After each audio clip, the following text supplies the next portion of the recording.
the politicians, the ministers' job is to learn from such seminars. It is not to give any advice. And luckily, the railways, Indian Railways, has remained a very professional organization, which has a railway board consisting of professionals drawn from different fields. They meet often, they discuss and debate many issues. And it's a very good system in which policy making as well as implementation is done through a very professional way of doing it. And our endeavor has been, in the last few years, is to make it even more professional. And to achieve that, we are working on building up professional skills, inducting people who can add value to this organization, making sure that the decision making of the entire organization is done in such a way that at professional level, whether it's a general manager, whether it's DRM, whether it's a railway board, the decisions are taken at that level.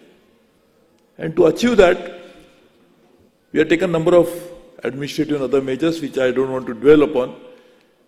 But having done that, now the key element of the organization would be that it should remain a continuously learning organization.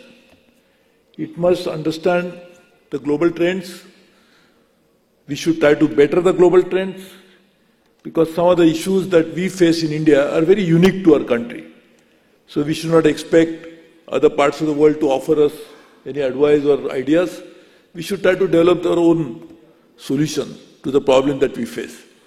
And in this context, an organization like this must constantly endeavor to engage with outsiders, not just within the organization, but those who are working within the country, outside on various issues, and try to learn and absorb the knowledge and try to develop our own ideas. And I'm sure this seminar will achieve the same objective. And I wish to congratulate all of you, particularly those 20 presenters of papers who have come and offered some advice on technical issues. I think Indian Railways has to do a lot of catching up. When we started the railways more than 150 years ago, since then there has been a huge exponential increase in the traffic. But unfortunately, the infrastructure growth couldn't keep pace with that. And in a way, if you want to simplify the problem of the railways that is facing today, it's that we did not cater to the growing demand. Therefore, we lost some customers like freight customers. The infrastructure got overstretched and causing several challenges on safety, on efficiency, on delivery. And all of these, therefore, has now resulted into the problems of railway today. So therefore, we need to do a lot of catching up. We must try to very quickly try to increase the infrastructure so that we can regain the lost nodal share. We also improve the efficiency of operation. And even in passengers, we may think that passengers no other choice, but that is also changing very fast. People will definitely find some other alternatives, and we are seeing the premium segment of the railways.